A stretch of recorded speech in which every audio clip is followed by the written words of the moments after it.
Não liguem se aparecer em inglês, que eu coloquei uma legenda e, às vezes, essa legenda ela vai tentar falar em inglês ou em português. Bom dia, vamos à nossa aula de hoje, aprendizagem e memória. Olha só, memória, quando a gente fala em aprendizagem, a gente vai falar também em memória, como está interligado, não é, gente? Porque algumas coisas eu vou aprender e vai ficar na minha memória. Está aparecendo o desenho do cérebro, que a gente tem falado sempre, sempre, sempre, Sim. sempre, está tudo ligado ao nosso cérebro. Nós temos uma parte do cérebro aqui, olha, maiorzinha, ligado à nossa audição. E aqui do lado da audição tem a memória, nós temos a visão, a compreensão da linguagem, sensação, o desenvolvimento de habilidades motoras, psicomotoras, movimentos voluntários, o movimento dos olhos, olha só que pequenininha, a produção da fala, o autocontrole, a inibição e a emoção. E, por fim, o equilíbrio e coordenação muscular. O nosso cérebro, ele é o nosso órgão de maior importância. Se você sofrer um acidente e bater o seu cérebro, então você pode comprometer, perder alguma dessas funções, tá? Então, o cérebro, como ele é de importante, ele tem que ser preservado. Por isso que hoje você vai andar de moto, você tem que usar capacete, porque você tem que proteger o seu cérebro, para que nenhuma dessas áreas sejam afetadas durante um acidente. Tá? E aí eu vou lançar duas perguntas, vamos ver se vocês conseguem responder. Existe algum estágio, existe alguma ligação entre memória e aprendizagem? Vocês conseguem responder para mim? A aprendizagem está ligada à memória ou não? Sim, Pro. Sim, né? A gente tem que memorizar algumas coisas, não decorar. E vocês sabem dizer como acontece a amnésia, deu branco, como que ocorre o fato de, em algumas ocasiões, vocês estarem assim, sem saber, putz, esqueci, e agora? Eu acho que é quando a gente para de praticar alguma coisa, né, que começa a esquecer. Isso, quando eu paro de praticar, ou quando eu estou numa situação de estresse, não é? Estou tão estressada que eu acabo perdendo, esquecendo algumas coisas. Então, esse vai ser o nosso assunto de hoje. A gente vai estar respondendo, na verdade, essas duas questões. Então, vamos lá. Deixa eu mostrar. E aqui, a nossa mente humana, que é o órgão de maior importância da aula de hoje. E se a gente for no dicionário e olhar o que significa memória? Então, no dicionário, vai estar dizendo que a memória é a capacidade que a gente tem de, num estado de consciência, de você armazenar as informações e você associar essas informações. Isso é o significado mais comum que a gente encontra da memória, não aprofundando em psicologia, não aprofundando em lado nenhum. A memória é a capacidade de você lembrar de alguns fatos passados. A nossa memória, ela armazena as nossas informações, ok? Ela tem a capacidade de armazenar nossas informações. E, para isso, ela usa da aquisição, da seleção, da retenção, da consolidação e da evocação. Gente, eu trouxe o material de outra instituição, porque essa aula eu já dei lá, ok? Então, vamos lá. Na aquisição, o que significa aquisição? Aquisição é a capacidade que a gente tem de inserir os nossos conhecimentos no nosso cérebro, ok? A gente vai adquirindo as informações e vai colocando no nosso cérebro, vai adquirindo as informações. Na seleção, assim como a gente tem o nosso aparelho auditivo seletivo, a gente seleciona o que a gente quer que permaneça na nossa memória. A nossa memória também é seletiva. Algumas coisas eu vou selecionar, eu vou armazenar. Outras coisas eu vou deletar, ok? Então, por isso que a nossa memória, a gente seleciona, eu gosto mais de português, então passa por esse funil. Matemática eu tenho uma dificuldade, então eu seleciono o que eu quero, seleciono o que eu gosto, e algumas coisas ficam na memória, outras coisas eu deleto. A nossa memória tem o poder de retenção, de gravar algumas coisas, o que eu acho relevante, seja esses fatos positivos ou negativos, a gente coloca no nosso cérebro, a capacidade que nós temos de reter as informações. A consolidação é o momento que você vai utilizar o que você tem na sua memória, o que você aprendeu, você vai utilizar no seu dia a dia. Isso a gente chama de consolidação. E a evocação, de repente, você está numa situação, você vai lá, puxa, eu lembro desse fato, eu já ouvi esse fato, tá? É como a gente fala, por exemplo, a tabuada do 2. A gente já passou por todas as etapas. A gente sabe que a tabuada do 2 está aqui no nosso cérebro, ela está armazenada. De repente, você passa por uma situação que você vai ter que fazer uma continha e você sabe, você vai lá puxar na sua memória passada, você vai resgatar e você consegue responder essa situação. Você evoca lá do seu passado, olha só, você tem uma situação, problema, você evoca lá do seu passado e você consegue responder essa situação. A memória, ela pode ser de curto prazo ou longo prazo. O que significa memória de curto prazo? Curto prazo, eu acho que eu já até comentei com vocês. Na verdade, é onde o aprendizado acontece, tá? Então, é a porta de entrada. A primeira porta que entra do nosso aprendizado vai entrar na memória a curto prazo. Nessa memória é que as coisas serão ou não armazenadas a longo prazo. Então, por exemplo, se eu estou num restaurante, ou se alguém me dá um número de telefone, dá uma senha, olha, a sua senha é 2140. Então, você armazena esse número por um período muito curto. Depois, você esquece se você não anotar, se você não registrar, ok? Por isso que é a porta de entrada. Ela vai primeiro bater na sua mente você vai passar para a sua memória 2140, ok? Ok, passou alguns segundos. Se eu não anotar, essa memória ela vai passar em branco. Memória a longo prazo. A memória a longo prazo, ela é uma memória que a gente faz com que a gente armazene as informações de forma definitiva. Quando eu quero que as informações lá do passado, como vocês lembraram aí, o macarrão me fez lembrar meu almoço de domingo, almoço na casa dos meus avós, limpeza, lembra da minha casa. Então, isso é memória a longo prazo. Essas memórias é o que ficam no nosso cérebro. Por exemplo, você se lembra o nome da sua professora, da primeira professora, o ano em que foi descoberto o Brasil, por exemplo, são informações que a gente já teve conhecimento e que ficaram na nossa memória.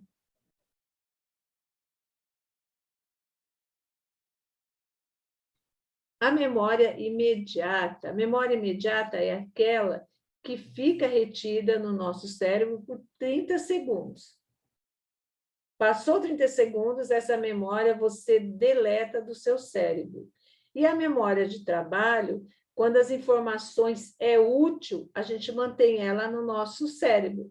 Então, aprendi um assunto, achei relevante, achei bacana, gostei, ela passa a fazer parte da minha memória de trabalho. Ela fica lá. Por quê? Porque é uma memória, enquanto é útil, enquanto serve, ela vai ficar lá para a gente. Quando você não serve mais, você descarta. A memória declarativa.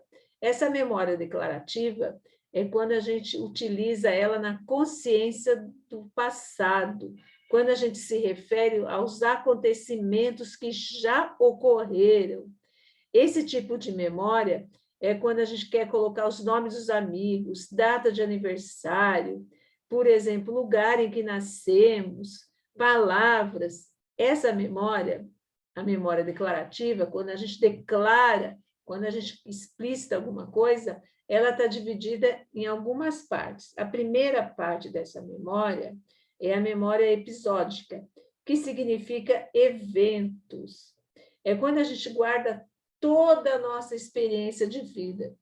Tudo que aconteceu com a gente está na nossa memória episódica. O que significa isso? É como se fosse a nossa memória da nossa autobiografia.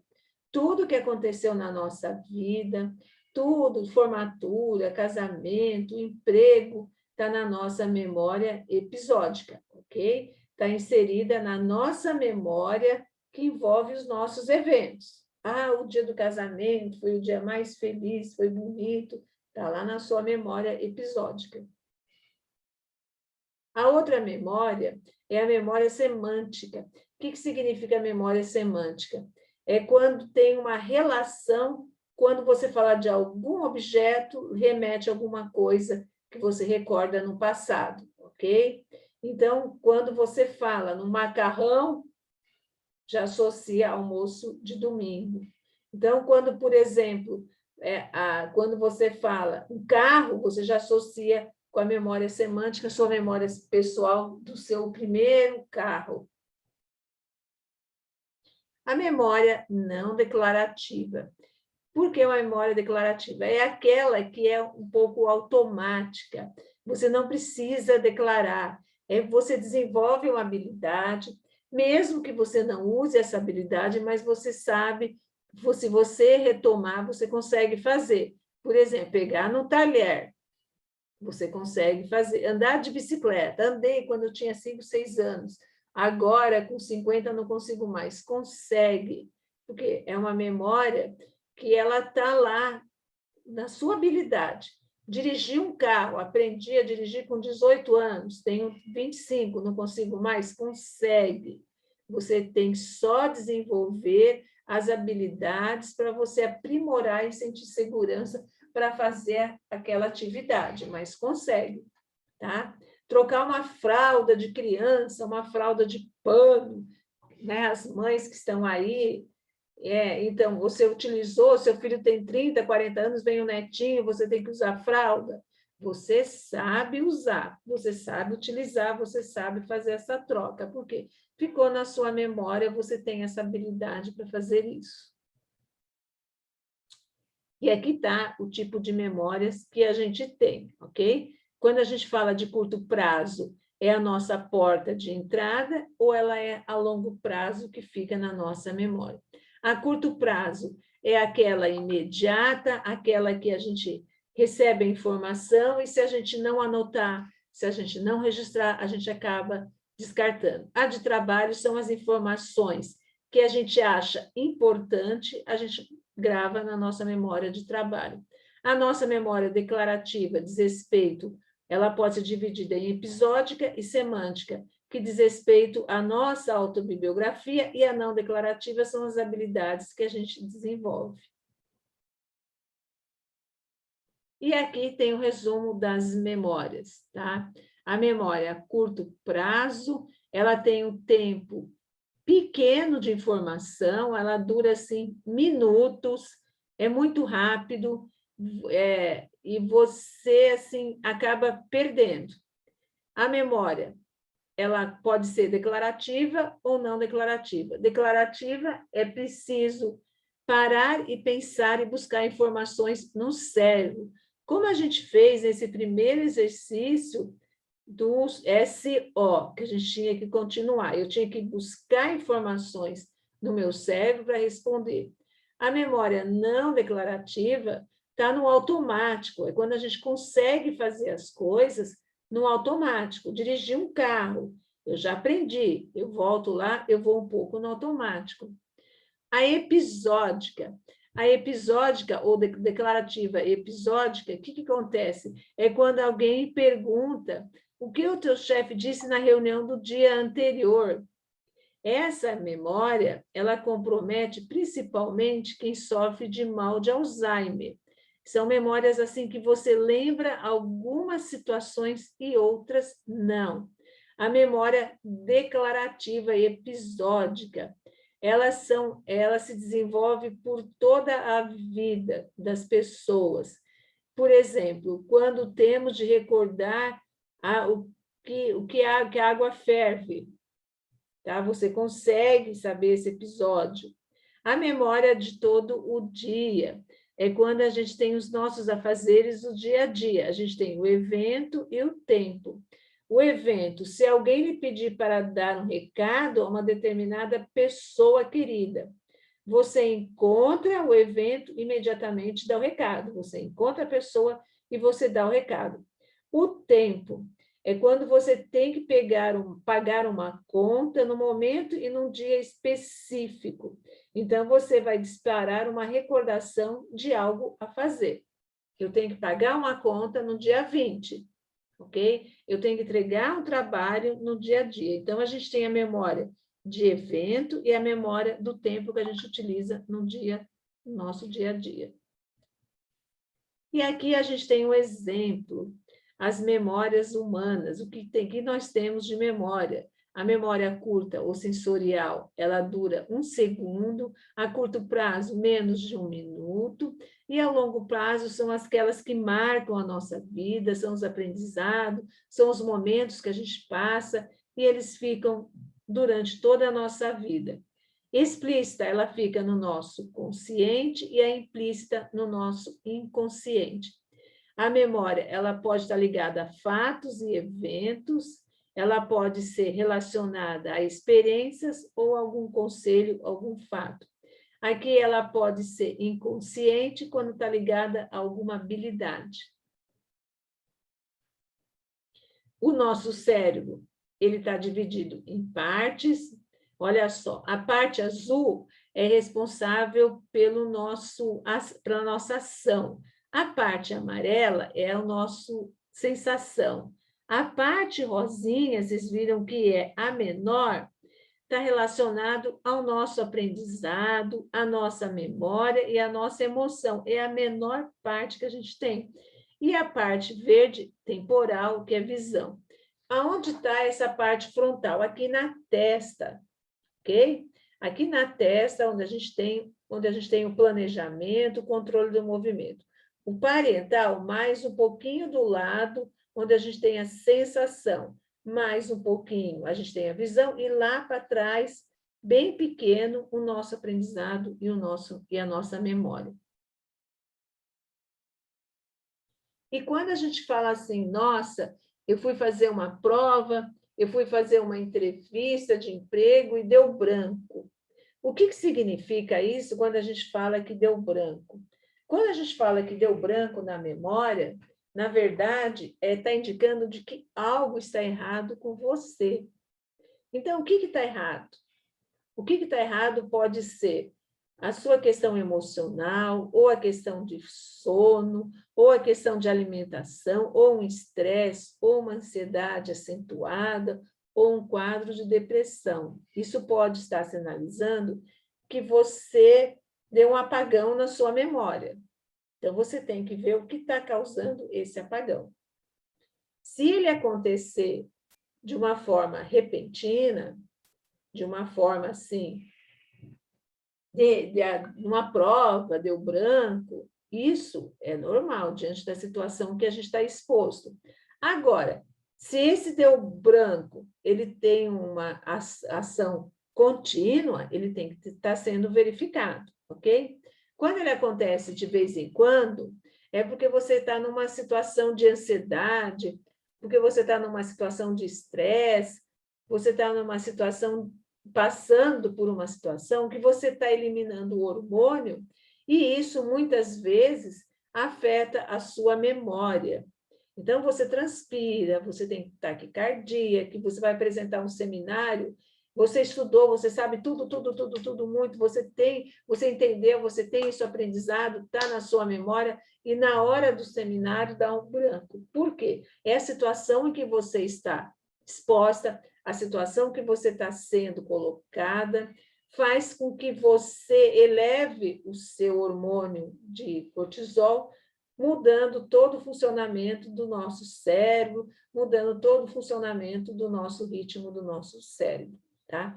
Se acontecer isso em situações, de repente, que não é sempre corriqueira, é até considerado normal. Porém, se ele estiver acontecendo de uma forma corriqueira, ele tem que ser verificado, ok? Muitas vezes, quando a gente esquece de alguma coisa, é porque ele não passou pela nossa memória, a gente não deu tanta importância. Lembrando que a nossa memória, ela é seletiva. Então, eu esqueci porque não foi importante para mim, então eu não quero isso fazendo parte da minha memória. E esse esquecimento, ele está relacionado também à questão da idade, à questão da sua causa. Muitas vezes você começa a fazer muitas outras coisas e a sua memória, o que você tinha que fazer no início, você acaba esquecendo. Eu vou pegar a chave do carro. Ah, mas aí eu vi um bolo, eu parei, tomei o café, tá, deixei a chave do carro do lado, aí fui ver um filho que chamou, você vai fazendo tantas outras coisas que depois você pergunta, nossa, onde eu coloquei a chave do carro? Ok? Por quê? Na verdade, muitas outras informações que o seu cérebro vai armazenando e você esquece do que você tinha que fazer no início. Bem, existe o aquecimento normal, a gente até falou lá no início da nossa aula. O que pode causar esse deu branco, essa amnésia? Quando eu não uso, eu esqueço. Então, por exemplo, eu sei fazer tricô, ok. Mas se eu ficar um tempo sem utilizar, eu acabo esquecendo o início, eu posso saber algumas coisas, porém, eu acabo esquecendo como utilizar da forma correta. Para Freud, que é um psicanalista, que é o pai da psicanálise, ele vai falar que esse esquecimento é porque esse conteúdo ele foi desagradável. Eu esqueci porque não foi muito legal. E esse conteúdo ele acaba passando em branco. O que significa isso? Na verdade, o Freud vai colocar que existe inconsciente, o pré-consciente e o inconsciente. Então, esse conteúdo que é desagradável, ele saiu do meu consciente e ele foi lá para o pré-consciente. E ele fica como conteúdo reprimido. Se eu tiver uma situação, tá, eu vou acionar esse meu conteúdo que ficou lá reprimido. Um outro tipo de esquecimento que ele vai falar, Freud, é o esquecimento por recalque. É quando a pessoa fica recalcada, quando fica alguma coisa que passou pela pessoa, passou pela consciência, e isso ficou recalcado na memória dela, como um fator negativo, causando um esquecimento. Então, 2 tipos de esquecimento que a gente tem para Freud. O esquecimento por repressão, que é um conteúdo que fica reprimido, e o esquecimento por recalque, que eu deixo guardado na minha consciência, eu só recupero em circunstâncias especiais. Bem, o que leva à falta de memória? Primeiro, a falta de vitamina, não é? Então, muitas vezes, a gente fala assim, nossa, essa criança não tem memória, mas será que ela está se alimentando? Ela está se nutrindo dos alimentos corretos? Para que ela possa ter uma memória ativa, para que ela possa utilizar essa memória da melhor forma possível. Então, a gente também tem que avaliar as causas que estão levando essa criança a não ter uma memória legal. Um outro fator que também desencadeia, compromete a memória, é o hipotireoidismo. O que significa o hipotireoidismo? São as tiroides, glândulas, as tiroides, que interferem no nosso cérebro, causando lentidão em todo o metabolismo celular e afetando a memória. E a amnésia. Então, a amnésia, a gente vai ver só um pouquinho por cima, que é uma perda da memória, mas ela é mais séria e ela pode ser episódica, temporal, ou ela pode ser permanente, ou ela pode ser total, ou ela pode ser parcial. E muitas dessa amnésia está ligada às doenças neurovegetativas, que destroem todo o nosso sistema nervoso, ou as infecções, ou o uso de drogas que agem diretamente no nosso cérebro e afetam o nosso sistema nervoso, ou eles podem ser produto de um AVC, ou, por exemplo, de uma pancada na cabeça, ou o uso excessivo de alcoolismo e drogas que afetam a nossa memória e podem causar uma amnésia, tá? Essa amnésia, ela pode ser dividida em duas partes. Ela tem uma amnésia com que a pessoa perde os fatos recentes, ela não se lembra dos fatos recentes, ou ela tem uma amnésia mais profunda, que ela consegue lembrar os fatos antes do trauma dela. Então, são dois tipos de trauma. Esse primeiro é mais comum em pessoas que sofrem de Alzheimer. Elas não se recordam de acontecimentos recentes. O tipo de amnésia. Ela tem uma amnésia que dura algumas horas, uma amnésia que, assim, alguns trechos da vida ela lembra, uma amnésia relacionada à encefalopatia, que é o mais grave, que compromete até crianças, que é por falta de vitamina B1 ou tiamina no cérebro. E ele faz com que a criança não consiga reter novos acontecimentos em sua memória. Ela não consegue aprender fatos novos. E muitas vezes está também associado ao alcoolismo. E a amnésia alcoólica, que é aquela que a pessoa utiliza, bebe demais, né? Principalmente se ela tem quando ela bebe demais, ela tem essa perda da memória, perda da consciência.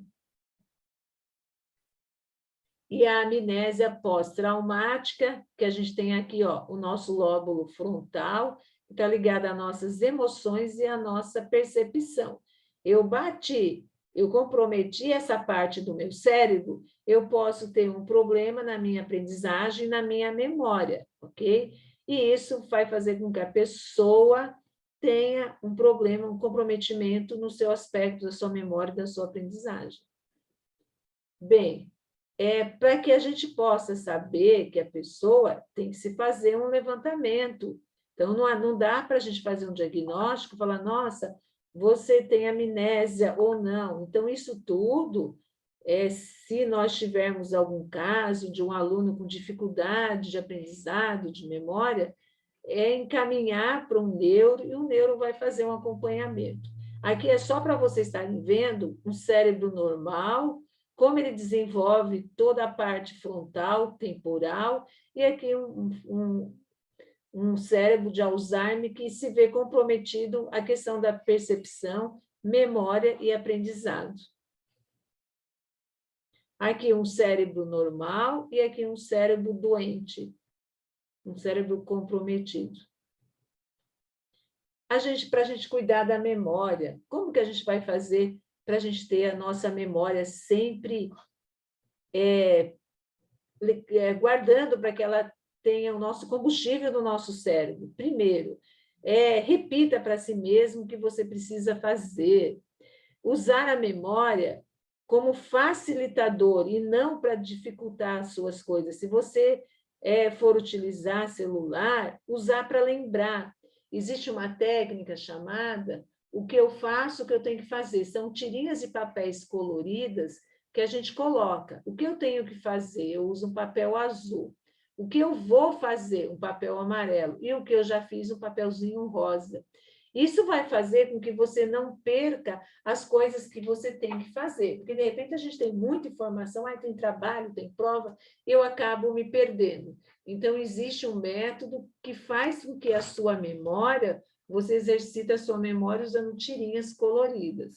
O que fazer é o que eu tenho para fazer, o que eu já fiz e o que eu vou fazer ainda. Tá? É como se tivesse um iniciando, um durante e um que você já finalizou.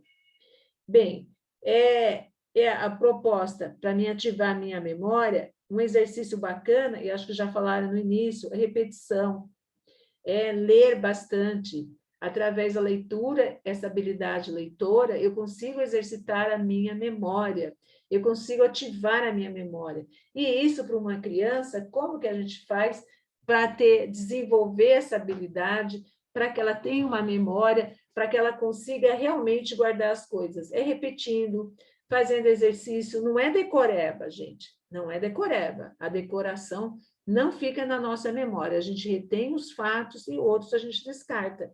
Mas leitura, faça leitura, estimule essa criança, porque assim você vai estar cuidando da inteligência e da memória dessa criança. E aqui vem os alimentos que podem ajudar na nossa memória. Olha só, maçã, o brócolis, amêndoas, banana, alface, couve-flor, pinhão, melancia, gengibre, repolho, nozes e espinafres. Eles são alimentos que estimulam o bom funcionamento da sua memória. E como que a gente vai fazer para a nossa memória, nossa e a da criança, estiver lá no auge? Primeiro, sempre estar aberto para aprender sempre, sempre. Fazer anotações, não tenham medo de fazer anotações. Marquem post-its, papéis, relembra. Façam releituras, atividade física, dormir bem e vida social. E como que eu faço esse link com a criança? Possibilitar a criança de uma leitura, possibilitar a criança dessas trocas, possibilitar a criança de fazer anotações, possibilitar a criança de reler, colocar as tirinhas coloridinhas na sala. Não tem em casa, mas tem na sala. O que eu já fiz, o que eu vou fazer, o que falta concluir. Coloquem tirinhas coloridas. Continuando. A nossa memória, ela está... Toda a nossa parte que a gente falou do nosso cérebro, a memória, ela está aqui naquele pontinho pequenininho, ele está aberto, a nossa memória de trabalho, são as informações que a gente acha importante, a nossa memória procedural, a nossa memória semântica, a nossa memória emocional, ligada aos aspectos emocionais, cheiro de café, cheiro de vó, a nossa memória relacionada ao sincronismo condicionado e a nossa memória declarativa que está aqui. E, por fim, a gente vai na aprendizagem. A aprendizagem, o que significa aprendizagem? A aprendizagem é quando você consegue possibilitar um conhecimento novo. E na escola é que vai despencar tudo que a criança passa, o que a criança está sofrendo. Então, nesse momento, é um momento que você, professor, vai ter que prestar bastante atenção no seu aluno, vai ter que prestar bastante atenção o que é que está acontecendo com o seu aluno, o que compromete, o que dificulta ele na aprendizagem. A gente já viu aula passada que a aprendizagem, as pessoas confundem distúrbios da aprendizagem com dificuldade da aprendizagem. São diferentes, tá? Quando a gente fala só de aprendizagem, é a capacidade que a pessoa tem de ocultar, de incorporar algo. E esse algo vai sugerir uma mudança no comportamento dela. Essa aprendizagem, ele passa a ser um processo evolutivo, ele passa a ser aos poucos. Eu aprendi hoje um conceito, amanhã eu vou aprender outro conceito, ele vai ampliando esse leque, ampliando esse conhecimento. Com isso, a gente fala dificuldade. Dificuldade são sinais que a criança não consegue aprender, que interfere nessas informações. Interfere de modo que ela não consegue entender o que está acontecendo com ela. E, muitas vezes, essa dificuldade de aprendizagem, ela está relacionada aos problemas pedagógicos. O professor, a postura do professor, o método que ele utiliza, a didática que ele utiliza, o relacionamento do professor, aquele professor mais distante, o professor que não estabelece um vínculo positivo, uma sincronia positiva com o aluno. E isso vai fazer com que o aluno apresente essa dificuldade. Dificuldades culturais, uma criança que veio, por exemplo, da África, está estudando numa escola em Itapevi. Então, é um contexto diferente, é todo um aprendizado diferente, as diferenças sociais, os fatores ambientais. Na minha casa, eu não tenho condições de recortar, de colar, e isso passa a ser um dificultador. As diferenças ligadas, pessoas ficaram muito tempo, fiquei 30 anos sem estudar, estou voltando agora para a escola, então tenho dificuldade em entender, dificuldade em assimilar, dificuldade em memorizar. E, por fim, os fatores cognitivos e emocionais. Então, a criança que vivencia uma situação de, por exemplo, discórdia dos pais, brigas, e isso fica armazenado na memória dela, ficando armazenado na memória dela, vai interferir na aprendizagem. E, por vez, ela vai ter dificuldade em acompanhar, dificuldade em entender, interferindo em todo o seu processo de aprendizado. E, normalmente, essas dificuldades de aprendizagem acabam sendo confundidas com distúrbios. Tem que ficar muito, muito, muito cuidado, porque dificuldade são os fatores externos. Você consegue visualizar, você consegue ver. E o distúrbio, ele vai além, é uma disfunção neurológica, é um comprometimento cerebral. É como a gente viu lá, um cérebro normal e um cérebro que apresenta um quadro sintológico, um quadro doentio. Então, é um cérebro que tem um comprometimento neurológico, é um cérebro que está diferente do cérebro desenvolvido, que é desenvolvido normal. É um cérebro que desenvolveu de uma forma diferente. Então, tomar esse cuidado, e quando a gente fala de dificuldade, está ligado aos fatores externos, e quando a gente fala de distúrbio, está ligado aos fatores internos, são os fatores ligados às disfunções neurológicas, tá? Então, é como se, assim, a dificuldade, ela está relacionada aos fatores externos. E o outro é somente diagnosticada quando a gente puder ter um acompanhamento, tiver um psicopedagogo, tiver um acompanhamento, para que dê o diagnóstico, para que a gente possa fazer a inserção da melhor forma possível. Os distúrbios da aprendizagem, sempre eles são mais pontuais e estão mais vinculados a um problema neurológico, tá? Alguma parte do cérebro que, numa conexão que não deu muito certo.